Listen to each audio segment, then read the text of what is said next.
ఇకపై మీకు ఇష్టమైన ఫేవరెట్ సీరియల్స్ యొక్క ఫుల్ ఎపిసోడ్స్ యూట్యూబ్లో అందుబాటులో ఉండవు. కేవలం సన్నెక్స్లో మాత్రమే ఫ్రీగా చూడొచ్చు. మీ అక్కనొక మాట అంటే నా చెంప పగలగొట్టి నా నాలుక కోస్తావా? ఎంత పొగరగా మాట్లాడుతున్నావే? నా చేతిలో నీ కుందిలే. చూసావా వదినా, ఇన్నాళ్ళు అక్క పెత్తనం చూపించి పోయింది. ఇప్పుడు చెల్లి నన్ను భయపెట్టాలని చూస్తోంది.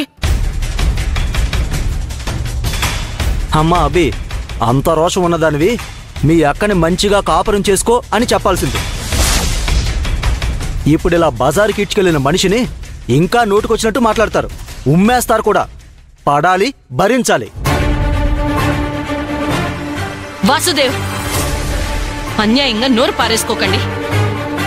అంతా అయిన వాళ్లే కదా. కాస్త ఓపిక పడితే ఈశ్వరి సుందరంతోనే ఇంటికి తిరిగి వస్తుంది. అప్పటిదాకా సహనంతో ఉండండి. ఆవిడ గారు చేసిన పనికి సహనంగా ఎలా ఉండాలక్క?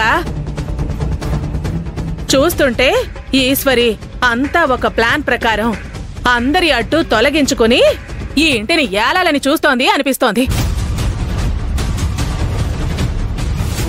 అక్క, మనం ఎవరిని నమ్మడానికి వీల్లేదక్క. ఈశ్వరి సుందరాన్ని నిన్ను నట్టేట్ల ముంచేసి వెళ్ళిపోయింది. మనమే ఢిల్లీ నుంచో పెద్ద లాయర్ని పిలిపించి సుందరాన్ని బయటికి తీసుకొద్దాం. లేకపోతే వీళ్ళక్క నమ్ముకుని కూర్చుంటావా ఏంటి? అభి, గొడవలొద్దు.